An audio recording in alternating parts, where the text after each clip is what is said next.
Eu quero que você abra comigo o texto, a carta do apóstolo Paulo à igreja de Éfeso, os Efésios, no capítulo 5. Nós vamos ler do verso 16, do verso 15 ao 21.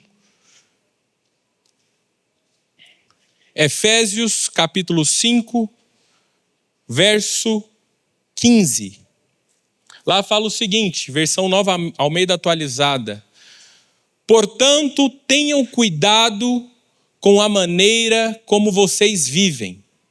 E vivam, não como tolos, mas como sábios, aproveitando bem o tempo. Repita comigo, aproveitando bem o tempo. Porque os dias são maus. Não precisa repetir mais. Por essa razão, não sejam insensatos, mas procurem compreender qual é a vontade do Senhor. E não se embriaguem com vinho, pois isso leva à devassidão. Mas deixem-se encher do Espírito, falando entre vocês com salmos, hinos e cânticos espirituais, cantando e louvando com o coração ao Senhor, dando sempre graças por tudo a nosso Deus e Pai, em nome de nosso Senhor Jesus Cristo. Sujeitem-se uns aos outros no temor de Cristo. Feche seus olhos, incline a sua cabeça. Queria que nesse momento você, com as suas palavras, você clamasse ao Espírito Santo de Deus, que Ele fale ao seu coração nessa manhã. Porque de nada adianta eu falar coisas aqui, se Ele mesmo não testificar dentro do seu coração. Então abra sua boca, ore ao Senhor agora, no nome de Jesus.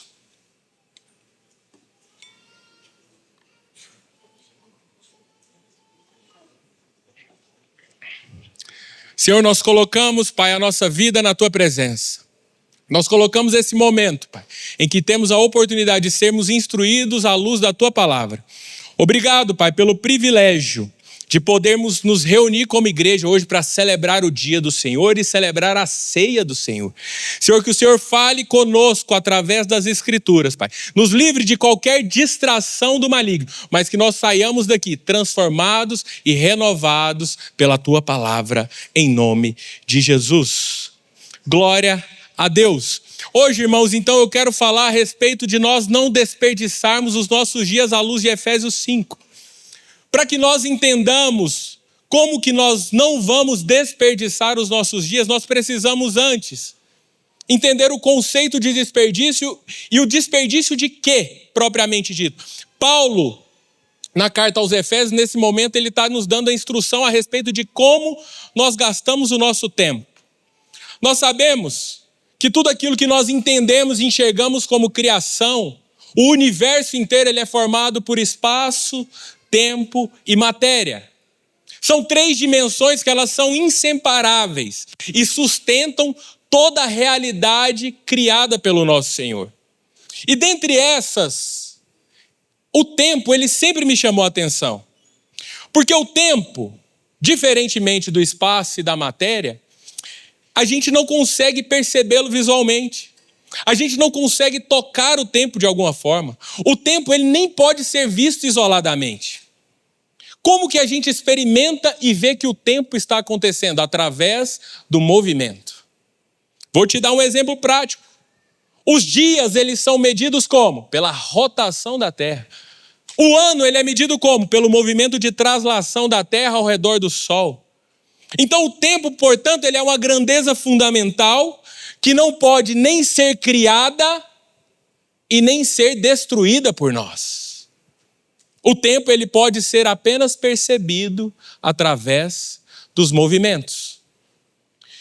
Mas mesmo assim, diante de tamanha complexidade, tem algo que tranquiliza o meu coração. Há algo que me traz paz. Por quê? Porque o Deus que nós servimos, ele está acima do tempo. Por que ele está acima do tempo? Porque ele o criou. Lá em Gênesis 1,14, Deus cria o tempo. Quando ele começa a história, ele começa o movimento na criação, o tempo é startado ali naquele momento. Portanto, Deus não está sujeito a ele. Enquanto nós estamos presos na chamada linha temporal de passado, presente e futuro. O nosso Deus, como diz Isaías no capítulo 57, ele habita na eternidade. Isaías 46 fala que ele vê o princípio. Olha o que fala lá: desde o princípio anuncia o que há de acontecer, e desde a antiguidade revela as coisas que ainda não sucederam. O nosso Deus governa a história com sabedoria e soberania. E na sua perfeita vontade, o Senhor nos planta exatamente no ponto da história que nós deveríamos existir. Nem antes, nem depois. Cada estação da minha e da sua vida está sob o controle dele. Nós fomos criados para viver este exato momento, dentro dos limites do tempo, mas servindo aquele que está acima de todos esses limites. E sob essa perspectiva temporal, de maneira introdutória, eu quero traçar com você um diagnóstico do tempo presente, da nossa geração, para que nós venhamos a entender como nós não vamos desperdiçar os nossos dias no tempo que se chama hoje. Nós precisamos entender aonde nós estamos colocados. Como que a nossa geração tem lidado com o tempo? Eu gosto de um conteúdo que um filósofo coreano chamado Byung-Chul Han traz a respeito do nosso tempo. Ele tem um diagnóstico certeiro e específico sobre o nosso tempo. Ele fala o seguinte: nós vivemos hoje na sociedade do cansaço. Antes, nas gerações passadas, as pessoas morriam pela falta. As pessoas morriam por fome. As pessoas morriam por a falta de saneamento básico que gerava doenças, enfermidades. Mas hoje nós vivemos uma geração que tem morrido pelos excessos.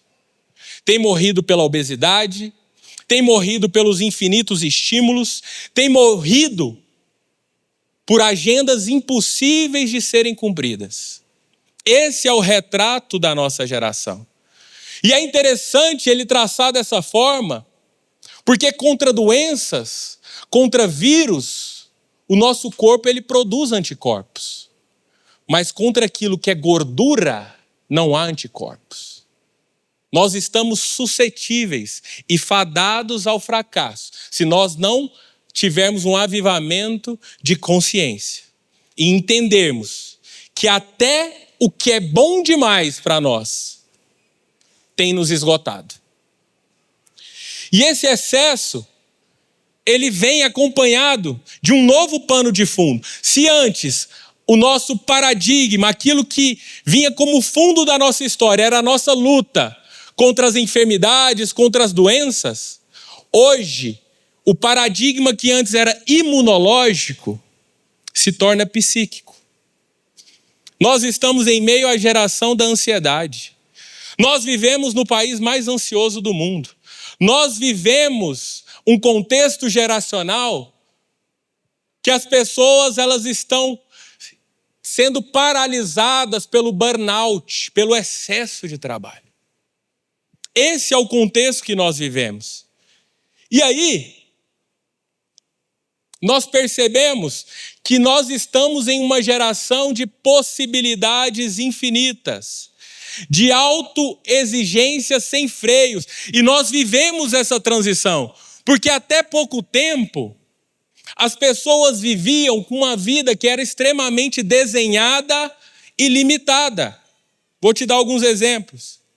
Era natural que um filho de médico virasse médico, um filho de fazendeiro virasse fazendeiro. As pessoas tinham a roupa de ir à igreja. Quantos aqui lembram? Tinha a roupa separada de ir à igreja. Falando de entretenimento, na televisão tinha 3 ou 4 canais de TV que geralmente você assistia. Aos domingos era o dia de assistir o Fantástico, antes de você converter e vir ao culto. Era ou não era? Era tudo muito previsível. E de uma hora para outra nós nem percebemos. Mas hoje a gente vive inundado por uma pluralidade que tem nos desnorteado e muitas vezes tem nos paralisado. Hoje você vai numa cafeteria, tem 200 tipos de café. Hoje você vai em hotéis, tem menu de travesseiro. Hoje uma pessoa nasce, ela tem milhares de carreiras que ela pode seguir. E isso ocasiona um efeito chamado, que eu que dei esse nome, não sei se existe, mas que acontece muito comigo, que é o efeito Netflix. Que é o quê? Você geralmente tem 1, 2 horas para assistir alguma coisa, aí você gasta 50 minutos decidindo e não dá para assistir nada. Quantos aqui já fizeram isso? Esse é o retrato da nossa geração, que está paralisada mediante as múltiplas escolhas que nós temos. A tecnologia que veio para nos prometer descanso. A tecnologia, hoje nós temos automóveis que nos levam mais rápido de um lugar para o outro. Nós temos aviões que nos levam mais rápido de um lugar para o outro. Hoje nós temos uma comunicação instantânea com qualquer lugar do mundo. Tudo isso veio para quê? Para que nós tivéssemos mais tempo para fazer o que precisa ser feito. Só que, na verdade, isso gerou o quê? Pessoas completamente dependentes, hiperestimuladas e cansadas e esgotadas. E a primeira pergunta que eu quero te fazer hoje à luz do Evangelho: e se o nosso problema de fato não for falta de tempo, mas for falta de sabedoria ao lidar com o tempo? É isso que Efésios 5 nos trata hoje. Nós precisamos até ser sinceros no que diz respeito à contagem dos nossos dias. Nós sabemos que cada ser humano tem exatamente 24 horas por dia. Se nós colocarmos e destrincharmos a nossa existência aqui na Terra, vamos colocar que nós viveremos 80 anos. 27 dos 80 anos são passados dormindo. Uma média de 8 horas por dia. Ah, mas eu não durmo 8 horas por dia. Mas quando você era bebê, você dormia mais, enfim. 8 horas por dia. 27 anos dos 80 é passado dormindo.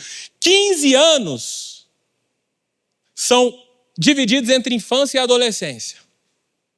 7 anos são anos que provavelmente você estará limitado fisicamente no final da sua vida. 5 desses anos são gastos simplesmente se alimentando. É o tempo que você para se alimentar. E desses 80, que eu falei que é num caso bom, sabe quanto sobrou? 26 anos. Só que dentre esses 26 sobra para trabalho, obrigação básica, família, amigos, propósito, ministério, lazer, relacionamento com Deus. Você percebe que muitas vezes nós andamos em um ritmo e que a cultura do mundo nos faz perceber e achar que nós temos todo o tempo do mundo. Nós temos todo o tempo do mundo para servir a Deus, mas a realidade não é essa. Eu gosto do que o Tiago, irmão de Jesus, no capítulo 4, verso 14, ele fala a respeito da vida. Porque ao analisar cronologicamente o tempo da nossa oportunidade, a vida é isso. Tiago fala o seguinte: o que é a vossa vida? É um vapor que aparece por um pouco e depois se desvanece. O que eu quero te lembrar com isso? Que mesmo o mais longevo, a pessoa que mais viveu no mundo, entre nós, ele não viverá de fato por muito tempo. Irmãos, o nosso tempo está nas mãos de Deus. Ele já tem um dia marcado para cada um de nós. A palavra diz: está ordenado ao homem morrer uma vez, depois virá o juízo. Mas o que eu quero te lembrar aqui hoje, que um dia nós estaremos em frente ao grande tribunal de Deus, para prestarmos conta daquilo que fizemos nessa vida, e do que nós fizemos e como que nós nos relacionamos com Jesus Cristo. Este que morreu pelos nossos pecados. E o meu objetivo de te pintar esse retrato é para que você entenda que há uma urgência muito maior do que esses números te mostraram. Sabe por quê? Porque no que diz respeito ao aspecto temporal, não tem como você economizar o seu tempo para usar depois. Não existe dinheiro no mundo que faça com que você adquira mais tempo. Não existe avanço científico ou tecnológico no mundo que faça produzir mais minutos a sua existência, a sua única existência aqui na Terra. Você percebe que existe uma urgência e que nós precisamos ser instruídos à luz da palavra. E somente à luz da palavra nós conseguiremos não desperdiçar os nossos dias. Em Efésios, no capítulo 5, do verso 15 ao 21 que nós lemos, Paulo, ele acaba de expor doutrinas a respeito do Evangelho. E nesse verso, a partir do verso 15, ele começa a explanar, a falar sobre o viver prático do cristão. E ele enfatiza a respeito do tempo. Ele mostra nesses versos como deve ser a vida daquele que nasceu de novo. Daquele que antes vivia alheio a Deus, para aqueles que hoje deveriam viver com Deus envolvido em toda a sua história. Paulo mostra como é a vida de quem nasceu de novo, de quem pertence ao corpo de Cristo e o que isso altera na nossa agenda. Por isso, antes de entrarmos, hoje eu quero falar de 5 lições práticas a respeito de não desperdiçar o tempo. Mas antes de entrar nas 5 lições práticas, e eu te convido até a você tomar nota, vão ser lições bem práticas a respeito disso. Mas eu quero que você tome nota desde agora, que hoje eu quero falar a respeito de 3 mentiras comuns da nossa geração a respeito do tempo. Mentiras que são frases que nós fomos criados ouvindo e pela repetição nós lidamos com ela como se fosse verdade.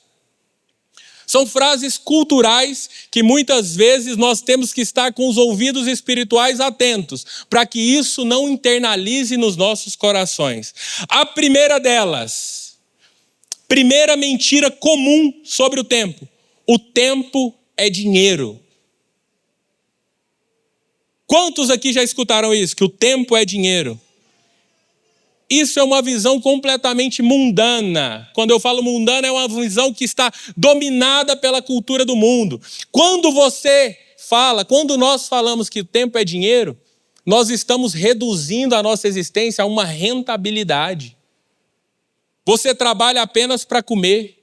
Você mede os seus relacionamentos pelo ROI, pelo retorno que eles podem te dar.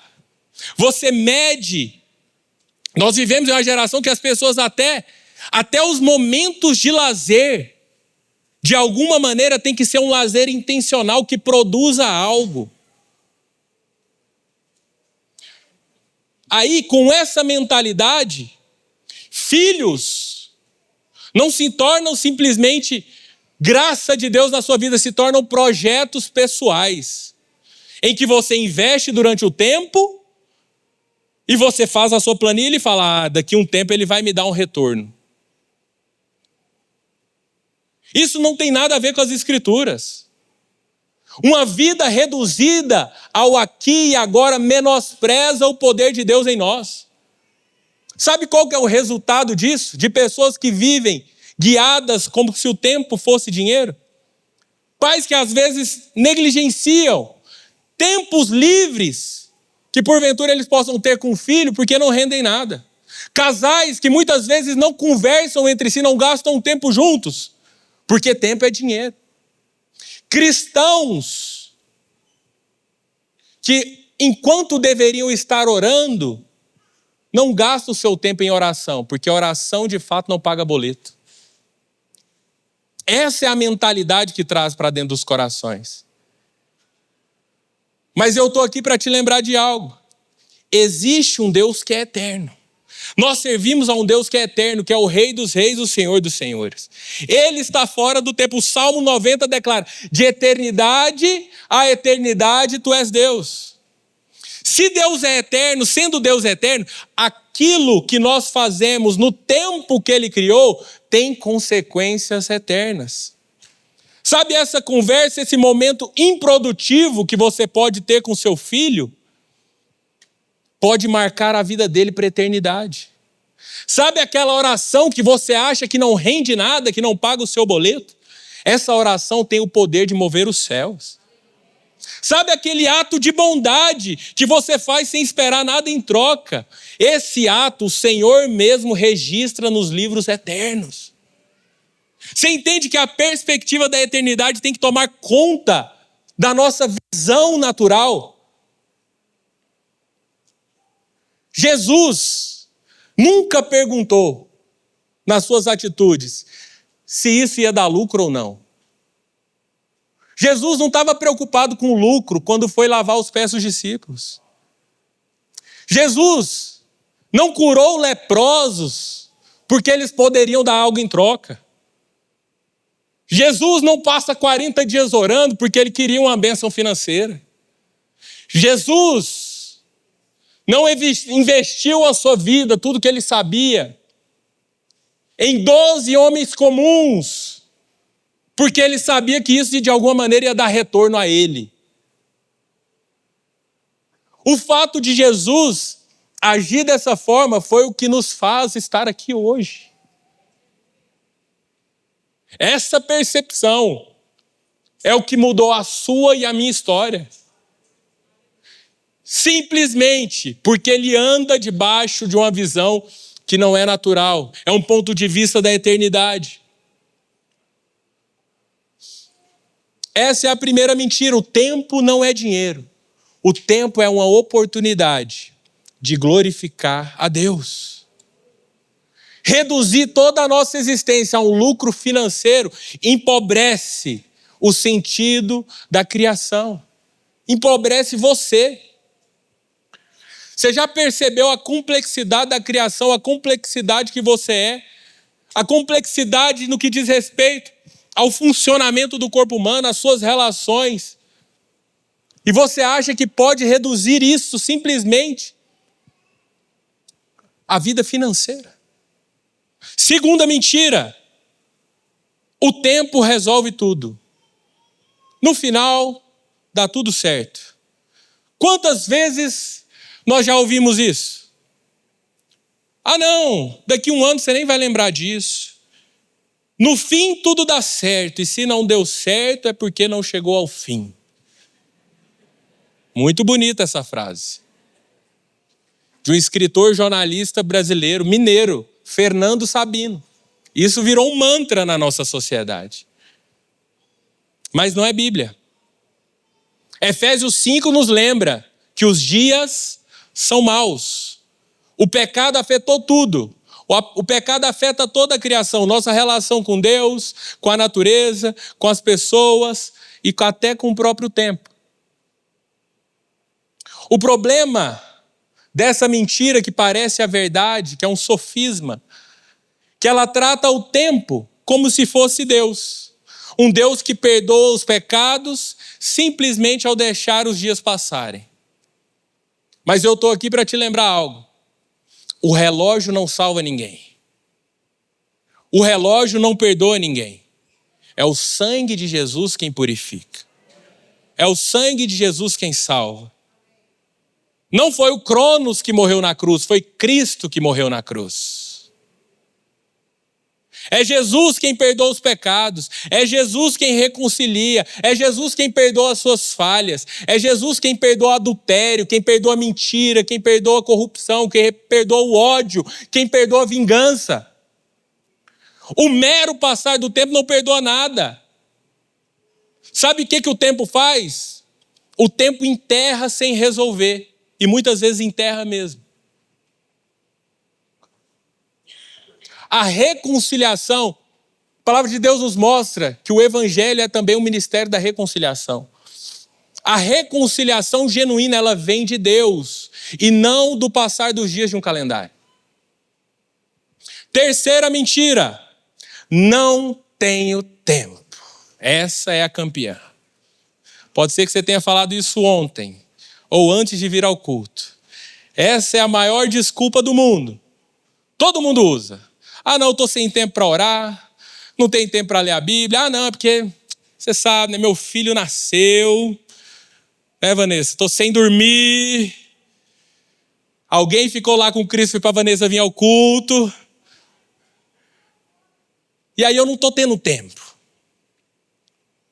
Mas deixa eu te falar algo, quero te lembrar algo. O tempo é a coisa mais democrática que existe no mundo. Todo mundo tem as mesmas 24 horas. De bilionários a mendigos, de jovens a idosos, de pastores a presidiários. Todos têm o mesmo tempo. A frase "não tenho tempo" muitas vezes é usada, todas as vezes que você falar isso. Lembre-se, não é isso que você quer dizer. Muitas vezes, quando nós falamos que não temos tempo, sabe o que nós estamos falando de fato? Que às vezes nós não estamos sendo organizados. Que às vezes estão nos faltando prioridades. Que às vezes nós estamos sendo incompetentes em organizar a nossa agenda. Ou até, às vezes, é porque nós estamos sendo preguiçosos. Porque não existe, todo mundo tem a mesma quantidade de tempo. O que nós precisamos no que diz respeito à falta de tempo? Nós precisamos é gerir melhor esse tempo. Nós precisamos é nos disciplinar. Nós precisamos é de propósito. E eu quero te lembrar aqui hoje, nossa, você pode estar pensando, nossa, alguém podia estar aqui hoje para escutar isso que o Álvaro está falando. Mas deixa eu te falar, essa palavra é para você. O Senhor te trouxe aqui hoje. O tempo não é desculpa para a sua falta de organização e para a sua incapacidade de definir o que é prioridade. Beleza, Álvaro, você falou das mentiras. Mas o que então é o tempo na perspectiva bíblica? À luz das Escrituras, o que é o tempo? Se o tempo não é dinheiro, se o tempo não é Deus, se o tempo não é uma desculpa que eu arrumo, então o que é o tempo? É o que está escrito em Efésios 5, no verso 16. Para quem crê em Cristo, o tempo é uma oportunidade. É uma oportunidade. Oportunidade de quê? Uma oportunidade de glorificar a Deus. Uma oportunidade de crescer na semelhança de Cristo. Uma oportunidade que você tem de frutificar em boas obras e multiplicar os talentos que Ele já te confiou. Esse é o tempo na perspectiva bíblica. Em Efésios 5, verso 16, fica com a sua Bíblia aberta em Efésios 5, do 15 ao 21. No verso 16, quando o apóstolo Paulo fala a respeito do tempo, a palavra grega aí é o kairos e não o cronos. Em grego nós temos, quando nós falamos de tempo, nós podemos usar a palavra cronos ou kairos. O cronos é um tempo cronológico, um tempo natural. Mas o kairos não. O kairos é uma temporada estratégica.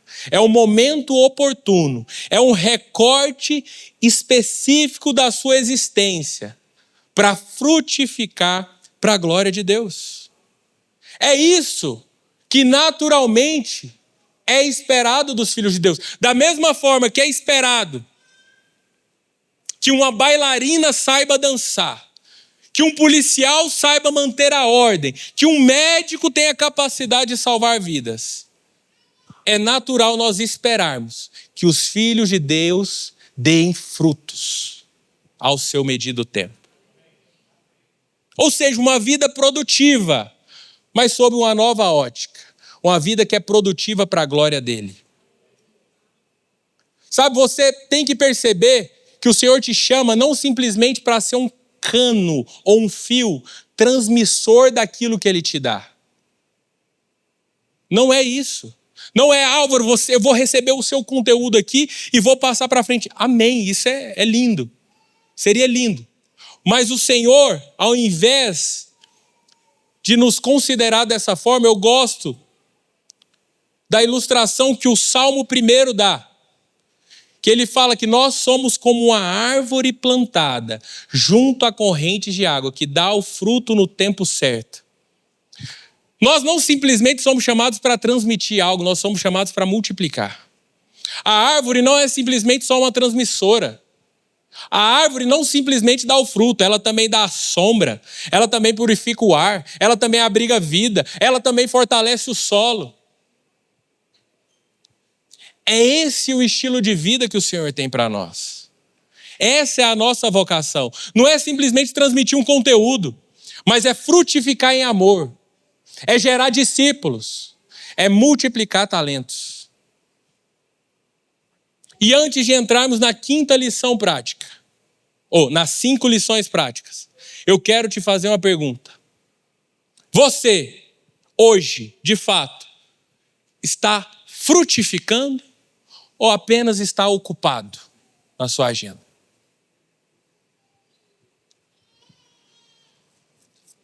Isso que nós temos que lembrar dia a dia. E entrando para o texto, nós temos a primeira lição das 5 lições práticas a respeito do nosso tempo. No verso 15, olha o que está escrito no verso 15.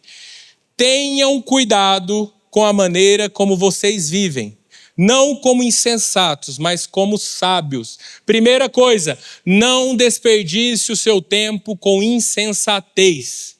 A palavra grega traduzida aqui como tenham cuidado é akribos. Significa o quê? Precisão, organização, zelo, exatidão. O que Paulo está dizendo aqui? Vivam com zelo, vivam cuidadosamente aos detalhes. De maneira prática, o que eu estou te falando aqui hoje? Um cristão genuíno, o que é esperado de um viver de novo nascimento refletido na vida de um cristão é que um cristão tenha a sua agenda, que o cristão anote os seus compromissos, que cumpra prazos, que chegue no horário. Não existe vida cristã de meio período. Se o evangelho não toca todas as áreas da sua vida, ele nem pode ser chamado evangelho. O evangelho é sobre isso. E a insensatez, ela é exatamente o contrário da sabedoria. O Salmo 14, ele define o insensato. O insensato diz no coração, não há Deus. Viver da forma que você quiser, de maneira que você acha que é uma espontaneidade natural, é uma tremenda insensatez. Aqueles que vivem sem a referência da verdade, sem a referência do Criador, estão perdidos. Essa é a essência da insensatez. Porém, aonde está a sabedoria? Provérbios 9, verso 10. O temor do Senhor é o princípio da sabedoria. Então, como que eu não posso desperdiçar o meu tempo com insensatez?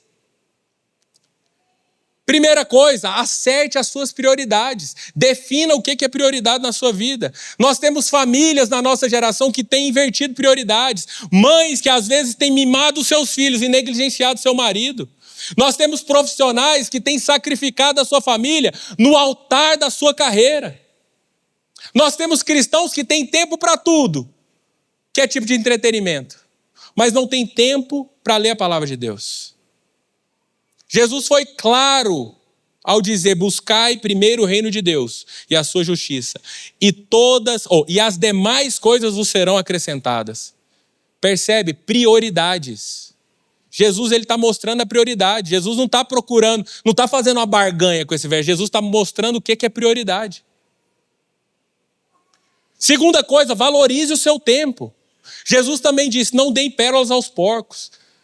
Irmãos, tem conversas que drenam a nossa energia, tem relacionamentos que roubam a nossa paz, tem atividades que estão no seu cotidiano que não edifica nada. Zele pelo seu tempo. O apóstolo Pedro, na sua carta, ele fala o seguinte, no passado vocês já gastaram tempo suficiente fazendo o que os pagãos fazem. E ele dá até exemplos, bebedeiras, orgias, libertinagem. E ele chama a igreja para cair na real, falou, agora, vivam diferente. E quando as pessoas estranharem porventura a sua mudança, você se lembre, bem-aventurados perseguidos por causa da justiça. Terceira coisa, organize o seu tempo de descanso.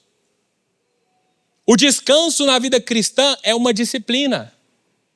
Organize o seu descanso com a sua família. seja em viagem, seja em passeio, o seu tempo livre. Organize o seu tempo com o seu cônjuge. Casais precisam de momentos a sós. Organize o seu tempo pessoal consigo mesmo. O seu tempo com Deus. O seu tempo para fazer aquilo que você gosta. O seu tempo de leitura, de exercício físico. Não entre no modo do tempo é dinheiro. E quarto ponto, contra a insensatez. Esse nem precisa falar. Deveria ser óbvio na vida cristã. Leia a Bíblia. Quem não tem tempo para ler a Bíblia está perdendo tempo. É simples assim. Salmo 119, 105. Lâmpada para os meus pés é a tua palavra e luz para os meus caminhos. Como que eu vou andar no escuro? Como que eu vou viver o tempo que se chama hoje no escuro? Segunda lição. Primeira lição é não desperdiçar o tempo com insensatez. Segunda lição, tenha iniciativa. Verso 16. Aproveitando ao máximo cada oportunidade, porque os dias são maus. A expressão aqui, aproveitando ao máximo, tem uma linguagem quase que mercadológica. É um marketing do apóstolo Paulo. Ele fala o seguinte, o tempo está em promoção. Para de perder essas oportunidades. Para de esperar alguém fazer por você. Para de esperar as coisas acontecerem naturalmente. Vá e faça para a glória de Deus. Chegou a hora de você ser a resposta, de você não ser aquele apenas que cobra, de você não ser aquele apenas que critica, de você não ser aquele que apenas comenta as coisas. Eu brinco que a melhor profissão do mundo é o comentarista de futebol. Tanto que é bom. Você comenta sem responsabilidade nenhuma. Você só fala, ele deveria ter chutado daquela forma. Sem treino, sem estar lá, sem pagar o preço para estar lá. Mas sabe o que tem acontecido? A nossa geração tem vivido algo. Existem os comentaristas da igreja também. Mas o culto não deveria ser assim. Eu acho que nós não deveríamos ter ido lá para o Centro de Convenções de Goiânia. O Teatro Rio Vermelho é muito grande. Mas ninguém quis saber o quanto nós oramos e os desafios que nos eram propostos e que estão sendo propostos. E eu não estou falando isso no objetivo de autocomiseração. Eu quero é que você saia, que você levante dessa cadeira e entre na atividade. Sabe, que você seja a resposta daquilo que você tem orado, daquilo que você enxergou que porventura está errado. É muito fácil e cômodo você comentar ou criticar algo sem assumir responsabilidade. Muito fácil. Muito simples. Então o Senhor te chama para que você tenha a iniciativa. Não existe um tiro de largada para você começar a servir. Olha que coisa maravilhosa, as nossas crianças servindo aqui hoje, que maravilhoso. Você percebe a alegria em cada uma delas. Irmãos, ao ver a alegria das crianças, meu coração se enche de tristeza. Eu que lido com os voluntários dessa casa. De ver que às vezes a gente tem que lidar com pessoas que a gente tem que implorar, pelo amor de Deus. Vem servir hoje. As crianças entenderam tudo. Os meninos hoje, quem são os pais aqui, podem afirmar, estavam ansiosos. Meu Deus! Eu vou servir hoje. Nos falta esse coração. Nos falta esse entendimento. Ao preparar, eu me lembrei de um exemplo. Em 2018, Dr. Denis Mukwege recebe o Prêmio Nobel da Paz, um pastor pentecostal, médico ginecologista na República Democrática do Congo. Ele foi apoiado por uma missão pentecostal sueca e fundou um hospital onde ele tratou mais de 80 mil mulheres vítimas de violência sexual em zonas de guerra. Pensando no quê? Qual foi a motivação do Dr. Denis? Retorno financeiro? Ajudar mulheres em zonas de guerra? A única motivação dele foi o evangelho e o amor ao próximo. Ele não reclamou da situação, ele não gravou um vídeo criticando o governo, ele não esperou o governo resolver, ele não ficou paralisado, enxergando a magnitude do problema. Ele simplesmente enxergou o problema, enxergou os talentos que Deus deu a ele e multiplicou os talentos que Deus lhe deu. Seja a medicina, a fé, a compaixão. E qual foi o resultado disso? Transformou milhares de vidas. Terceira pergunta que Deus deixa para você hoje. E você? O que Deus colocou nas suas mãos e que você ainda não está usando? Todos nós temos talentos que Deus nos confiou especificamente. Essa é a beleza da criação, é a beleza da multiforme graça de Deus. Todos nós temos porções específicas de habilidades que o Senhor nos confiou. Nós estamos as usando? Você sabe que tem algo que você tem mais facilidade. São dons que Deus nos dá. Mas tudo que Deus nos dá é por um propósito. Saia da passividade. Terceira lição. Paciência e discernimento da vontade de Deus. Verso 17. Não sejam insensatos, mas compreendam qual é a vontade do Senhor. Agora eu não entendi nada, Álvaro. Você falou para eu ser ativo, para eu correr, agora você está falando para eu parar? Para eu ser paciente? Acabei de falar de iniciativa, agora eu estou falando de paciência. Isso aqui não é uma contradição, é uma tensão da palavra de Deus. Há tempo de agir e há tempo de esperar. Há tempo de plantar, há tempo de colher. Mas aonde está a chave? O sábio, ele discerne essa diferença. Ele discerne a vontade de Deus. Provérbios nos lembra, o coração do homem faz muitos planos, mas a resposta vem do Senhor. Nós planejamos, mas a direção é de Deus. Irmãos, não adianta nós corrermos no caminho errado. Às vezes nós voltarmos é o caminho mais rápido. É melhor a gente dar 2 passos para trás, ajustar a direção, do que correr uma maratona na direção errada. O fechar para balanço não é simplesmente algo que diz respeito apenas à contabilidade, é sabedoria espiritual. Para quê? Para que nós não repitamos os mesmos erros. Então o homem espiritual, ele para, ele avalia, ele ajusta. Provérbios 16:3 nos promete, consagra ao Senhor os seus planos e eles serão bem-sucedidos. Eu gosto de um exemplo que ilustra bem essa situação de você entender e discernir a vontade de Deus. José do Egito, ele foi vendido como escravo aos 17 anos. Trabalhou com excelência na casa de Potifar, foi falsamente acusado e preso injustamente. Na prisão acontece uma oportunidade, ele interpreta os sonhos e ajuda o copeiro do faraó, com cerca de 28 anos. José provavelmente pensou, meu Deus, agora eu saio daqui. Mas a palavra de Deus diz que o copeiro se esqueceu de José. E José fica mais 2 anos preso, até que aos 30, no tempo perfeito de Deus, José foi exaltado como governador do Egito. José, ele não subiu prematuramente, ele esperou o kairós de Deus. Paciência envolve revisar aquilo que muitas vezes nós temos considerado sagrado em nossas agendas. Tome muito cuidado com aquilo que você não muda nas suas agendas. Porque isso pode estar se tornando um ídolo na sua rotina. Ídolo é tudo aquilo que toma o lugar de Deus. Mediante a isso, você tem que se perguntar, isso é prioridade de Deus? Isso é vontade de Deus para que eu faça? Ou é simplesmente algo que eu quero? Esse é o discernimento. Quarta lição, verso 18 ao 20. Não se embriaguem com vinho, que leva à libertinagem. Deixem-se encher pelo Espírito, falando entre si com salmos, hinos e cânticos espirituais, cantando e louvando de coração ao Senhor, dando graças constantemente a Deus Pai por todas as coisas em nome do Senhor Jesus Cristo. Esse é o ponto ápice desse trecho.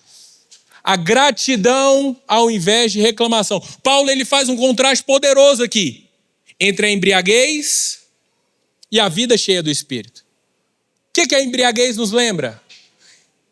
Nos lembra de pessoas com a fala solta, com piadas sem graça, brigas, libertinagem, uma bagunça completa. Mas o enchimento do Espírito, Paulo nos mostra aqui, que fala de salmos, hinos, cânticos espirituais, louvor no coração e, principalmente, ações de graça constantes. Irmãos, o Senhor nos chama para que nós vivamos de maneira grata. E eu quero te fazer um alerta.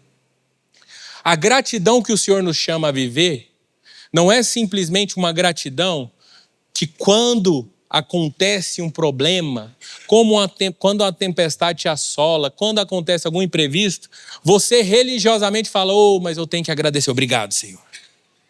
Fulano vem e bate no seu carro, puf, no sinal, você está parado. Aí você está lá.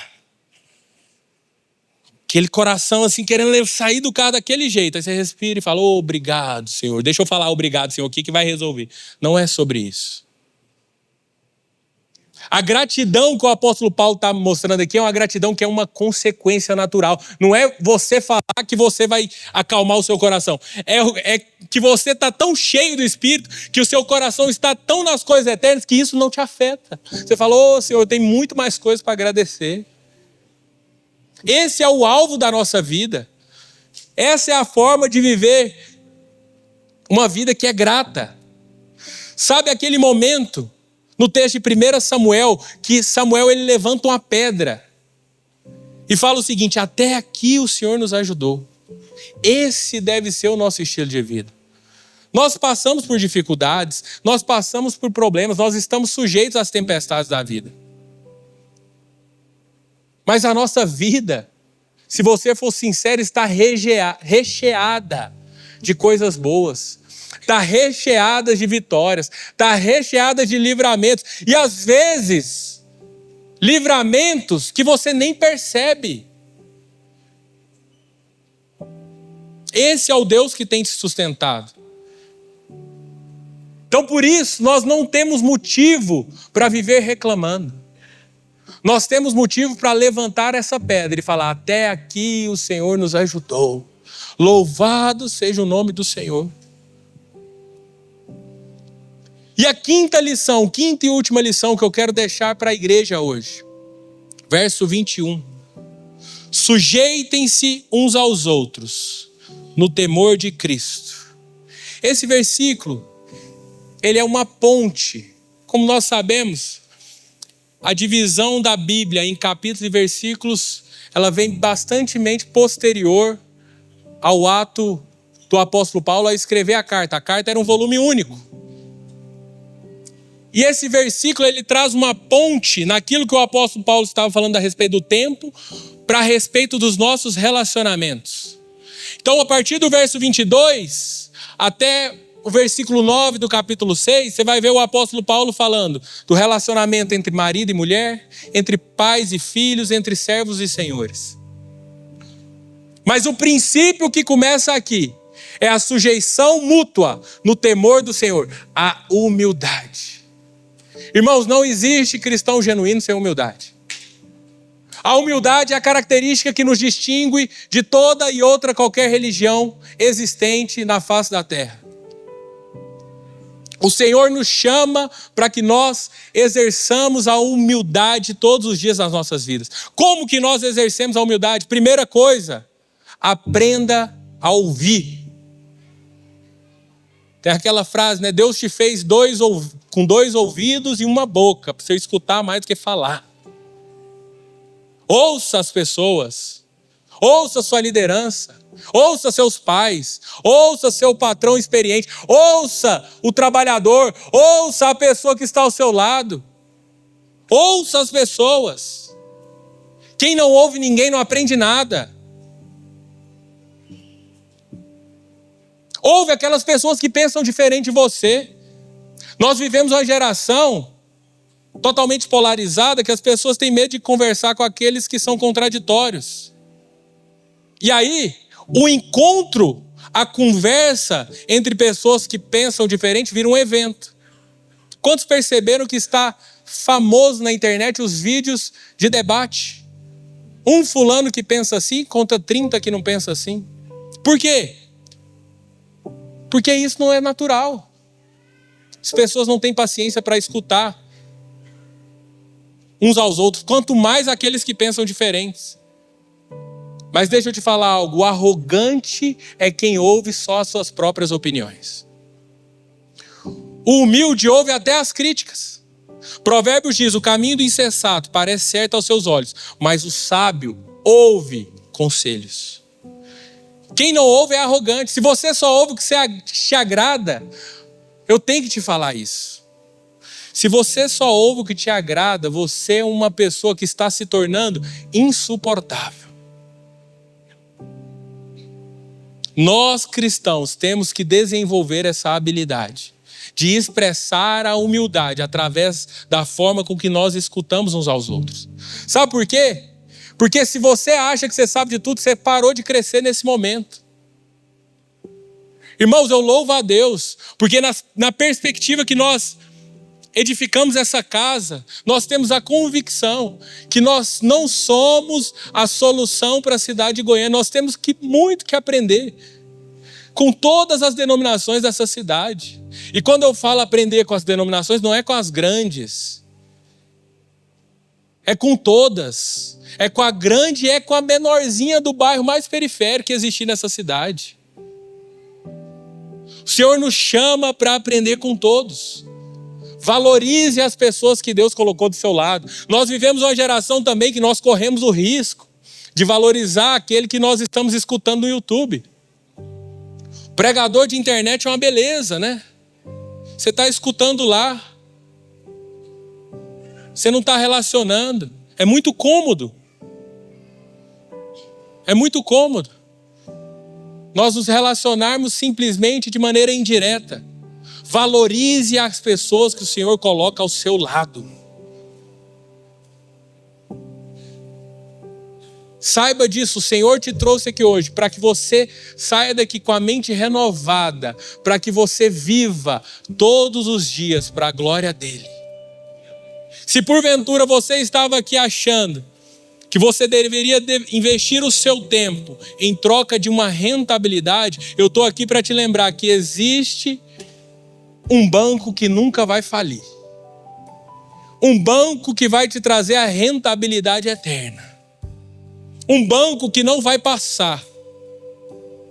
Um banco que te promete escrever as suas atitudes e elas terão poder de ecoar pela eternidade. Esse é o nosso Deus. Essa é a vida gasta para o reino de Deus. Mediante a esse sentimento, eu quero que você fique de pé onde você está.